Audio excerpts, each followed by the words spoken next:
Hello and a very warm welcome back to the garden. It's currently March and it's that big transition out of winter and spring coming up. It isn't quite time to properly get on with everything, but there are actually a lot of quite surprising harvests that you might have in the ground that you might not be making the most of, especially ones that are going to help you cover the hungry gap. I'm also going to talk about key timings in terms of sowing some of your staple crops and some of the jobs that are really important to do during this month. We'll start off in the solar tunnel, and a lot of the winter crops are starting to run to seed. This is a Chinese salad cabbage. It tastes amazing. We can see these little flower heads appearing. Now, flower heads of these brassicas are one of my favourite things about spring and also the hungry gap, because there's a lot of sweetness in the tops of these, and there's a lot of plants that offer these tops that we can enjoy. So even though these are running to seed, you don't get the bitterness in the leaves. They still taste amazing, and these tops are absolutely delicious, whether you want to eat them raw or lightly pan fry them. This part of the solar tunnel smells amazing because this thing is flowering. Can you guess what it is? It's pak choi. And oh, honestly, it smells of summer in here, and it looks beautiful. And actually, on a warmer day, hoverflies and bees love going for this kind of brassica flowers. So even though, again, you can eat these tops, these yellow flowers are so delicate and beautiful, and you can use them to decorate some of the salads that you're perhaps making with the end of your winter greens. And I just think that just sometimes letting a vegetable do its thing and observing what happens can yield such beautiful results, and it's very precious to see this kind of colour at the start of March. In March, I like to really gradually ease into seed sowing. My core months for seed sowing are very much April, and I think May is a crescendo of seed sowing for me, because you can start almost everything apart from, say, tomatoes or peppers. It's a bit late for them. So right now we've got these shelving units, we've got lots of peas coming through, we've got lots of onions coming through, we've got some radish, we've got some beetroot, also other things such as some broccoli, just so we can start getting and building up the seedling production, because these onions will be going out in about a week or two. These peas are going to be going into the polycrub and perhaps into here, so we can start getting that nice early harvest of garden peas, which is such a beautiful welcome to a new growing season. This kale plant in front of me here is a red Russian kale, and it's been blown over and blown around because of all of the storms and winds we've been having over winter.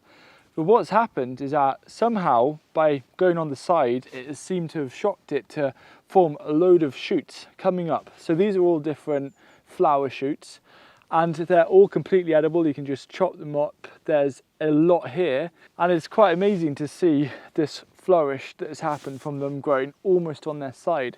So Sam was saying earlier that what if we actually grew red Russian kale on purpose at an angle like that, so we can both make the most of perhaps pathway space and also have more of that special crop of the kale flowers. And also it looks pretty striking. I love it. It's like a forest of kale shoots. In front of me here are two crops. I've got beetroot. Is actually lasting the winter pretty well. It's bolt hardy. You can eat the leaves of beetroot, but plenty usable. The other thing as well here is swede. Now, I made the mistake of planting them way too close together, thinned them 2 or 3 times, still a bit close, but that's okay, because one of the most valuable greens that you can get from your garden over the hungry gap is swede leaves. Absolutely delicious, and actually really productive as well. They send out this amazing fresh flourish.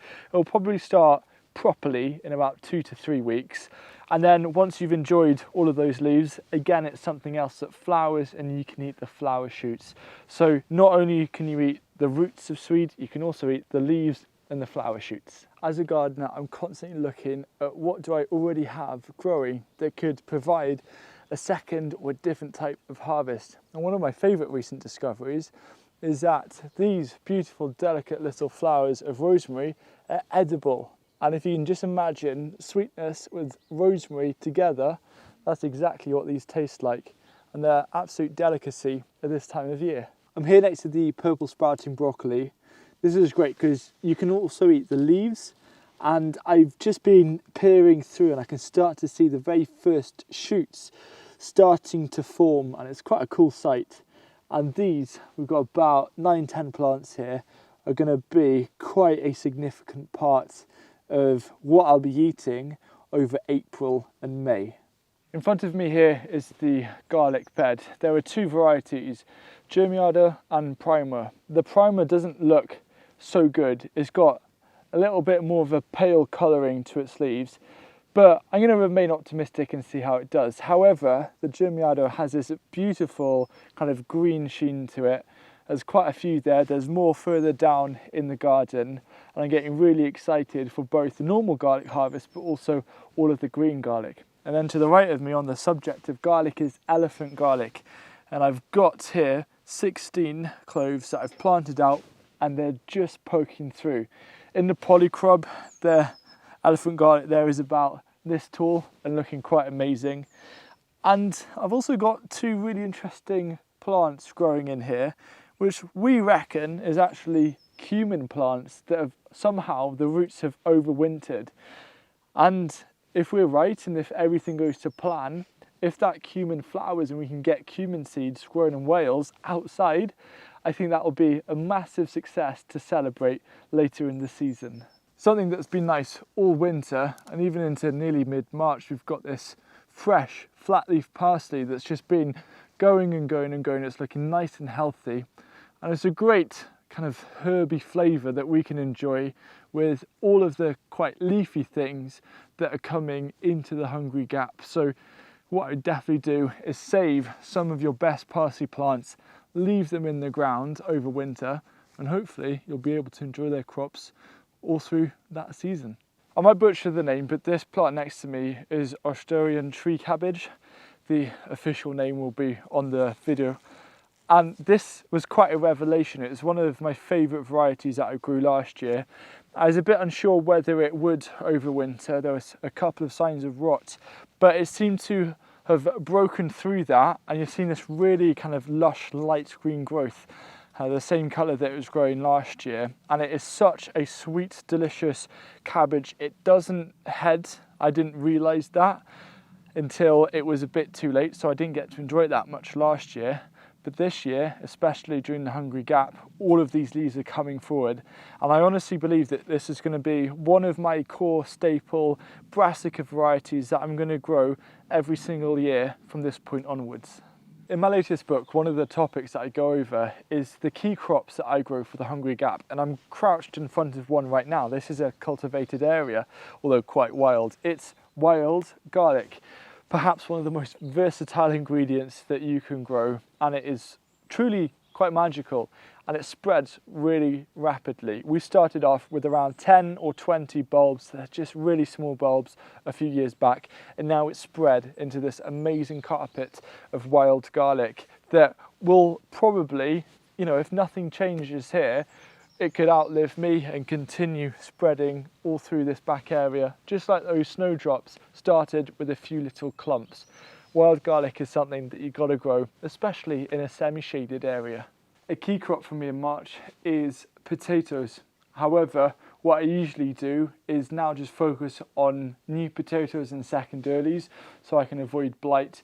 And then the rest is actually a variety called Sarpo Mira that is blight resistant, and I'm really impressed with how it performs. And I actually grow those in containers so I can tip out and harvest them whenever I want over winter. And that's going to be one of my big projects over the next 2 or 3 weeks, is getting all my potato containers sorted so then I have more space opened up in the garden for other crops. For gardeners in temperate climates like here in the UK, having an undercover growing space is absolutely the most precious growing space within the entire garden. It's where you can extend your season in terms of seedlings going outside, but also to grow high value crops that might not do so well outdoors, especially in the cooler areas. Now, one of those high value crops is tomatoes. I like to start tomatoes from around about mid-March. I find if it's any earlier, I'm usually holding on to quite large tomato seedlings, which might risk the chance of getting stressed. I'd much rather, when they get to the right size, transplant them and be happy with them. Because our last frost is usually mid-May, I do kind of err on the side of caution, and I find that anything before March, sowing tomatoes before March, is often a little bit too early. So next week is quite a defining moment of the growing season for me, because it's tomato sowing time. One of the biggest opportunities that you can get from a vegetable garden is the ability to have new flavours and new crops just around the corner, no matter what season it is. So just think carefully as you're planning and planting your garden, what extra crops, even if it's just at the end of a bed or say half a bed, such as purple sprouting broccoli, can you put in to always have that little bit of magic, that anticipation of something really exciting that you can enjoy no matter what month it is.